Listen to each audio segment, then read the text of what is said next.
Hello students, NCERT book का exercise 9.1 का हम सेकंड क्वेश्चन देखते हैं। क्वेश्चन बहुत इजी है, प्रोवाइडेड आप सारे क्वेश्चन एक ही मेथड से करो, राइट। जिसको भी आप फॉलो कर रहे हो सारे क्वेश्चन एक ही टीचर से करने चाहिए, क्योंकि वो एक स्टाइल से आपको क्वेश्चन करा देते हैं। अब इस क्वेश्चन में देखो, आपने क्वेश्चन पढ़ते जाना है और फिगर ड्रॉ करते जाना है। इस क्वेश्चन में क्या दिया हुआ है, आंधी आने से एक पेड़ टूट जाता है।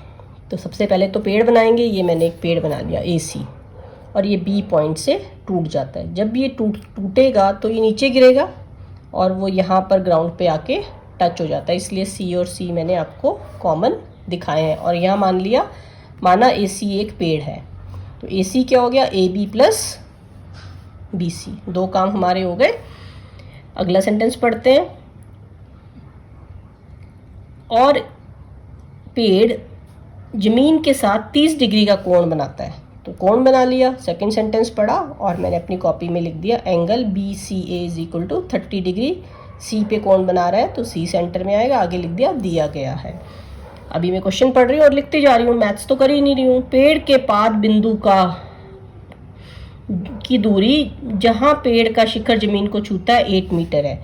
ये हो गई हमारे पेड़ की पाद बिंदु, और ये शिखर यहाँ छुआ, ये कितना दिया हुआ है, 8 मीटर्स। तो मैंने यहाँ लिख दिया CA is equal to 8 metres.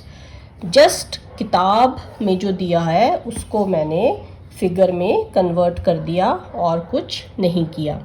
पेड़ की ऊंचाई ज्ञात कीजिए। पेड़ की ऊंचाई क्या है, AC। तो मैंने अपने लिए यहाँ लिख दिया कि AC के आगे क्वेश्चन मार्क लगा दिया, ये मुझे निकालना है। आप समझने पे ध्यान देंगे, क्वेश्चन बहुत इजीली आपको आ जाएगा। रिटन अगर आप मार्क्स लेने के लिए आप एक दो यहाँ पर रिटन सेंटेंस भी लिख दें, वो अपने एग्जाम्पल्स को फॉलो कर लें। अब आप देखो, हमें पेड़ की लंबाई निकालनी है, मीन्स मुझे AB निकालना है और BC निकालना है। टिग्नोमेट्री में राइट एंगल ट्राइंगल चाहिए होता है, ये मेरा राइट एंगल ट्राइंगल हो गया। तो मुझे क्या निकालना है, एक बार CB निकालना है, एक बार AB निकालना है।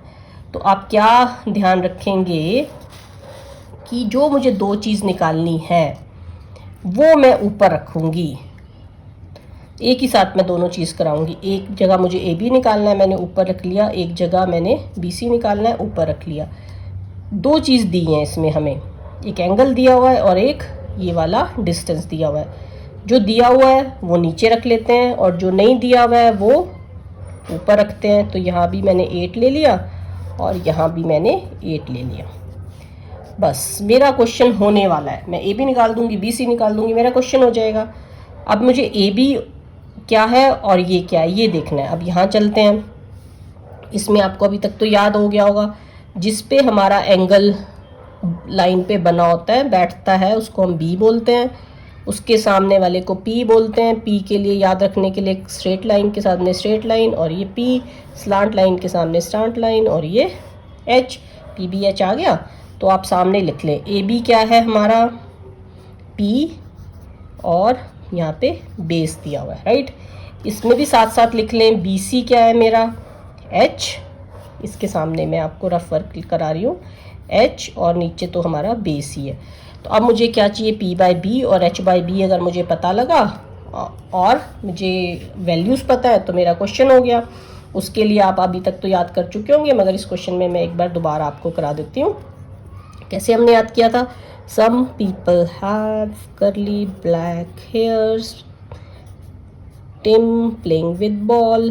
तो देखो P/B मिल गया मेरे को यहाँ पर, तो मैंने यहाँ पर फटाफट से लिख दिया टेंजेंट थीटा मिल गया।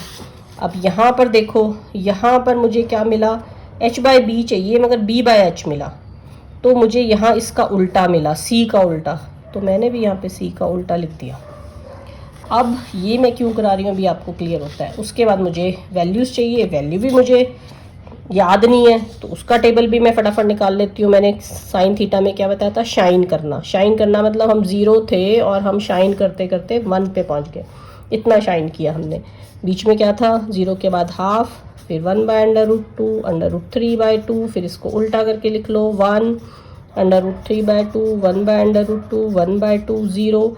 टेंजेंट थीटा क्या होता है, sine theta upon cos theta. नीचे वाले हमें देखने ही नहीं है, 0/1 0, 1/0 के नीचे ND था, ये हमें देखना नहीं है तो ऊपर 1, 1/√3, ये 1/1 1, √3। टेबल भी डन। 0 30 45 60 90, 0 1 2 3 3 में 3। अब मुझे मेरा फिगर में क्या दिया हुआ है 30 डिग्री, तो मेरी वैल्यूज़ एक टेंजेंट 30 चाहिए, ये होगी, और दूसरी वैल्यू मेरी ये होगी। मेरा क्वेश्चन ऑलमोस्ट ख़त्म होने पे आ रहा है। अब देखो यहाँ पर टेंजेंट था और एंगल कितना था 30, तो मैंने लिख दिया टेंजेंट 30 डिग्री, और टेंजेंट 30 डिग्री की वैल्यू टेबल से मैंने उतार ली 1/√3। धीरे धीरे आपको ये वैल्यूज़ भी सारी याद हो जाएंगी जब आप 4-5 क्वेश्चन कर लोगे। 1/√3, AB इज इक्वल टू जो नीचे वाला 8 था वो इधर मल्टीप्लाई हो गया। डन। अब यहाँ पर भी थोड़ा सा ध्यान दो, मैं आपको किसी भी क्वेश्चन में सीकेंड को सीकेंड कॉट में ले जाऊंगी नहीं। 1/cos, कॉस का उल्टा, cos 30 की वैल्यू क्या √3/2, इसको भी उल्टा कर देते हैं बस, राइट। तो यहाँ पर क्या आ गया 1/cos 30 डिग्री, इसकी वैल्यू उल्टी कर दी। लो सीकेंड 30 डिग्री क्या होता है 2/√3, वैल्यू को उल्टा कर दिया, तो BC क्या बन गया, ये जो डिनोमिनेटर वाला 8 था वो ऊपर चला गया, राइट। 8/1, ये बन गया 16/√3।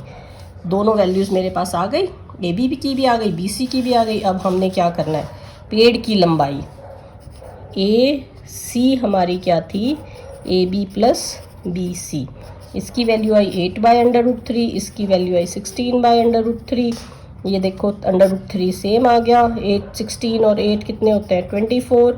अब हमने नीचे अंडर रूट नहीं छोड़ना, तो हमने रैशनलाइज कर दिया 24 √3/3, फिर 3 और 24 कैंसिल होते हैं 8 से, यूनिट क्या दिया है मीटर। ये हमारा डन, क्वेश्चन हमारा कंप्लीट।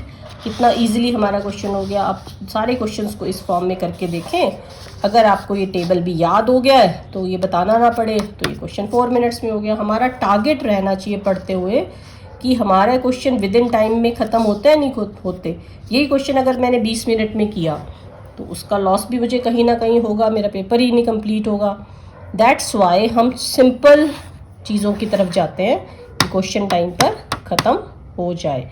क्वेश्चन आपका done. Thank you, bye bye.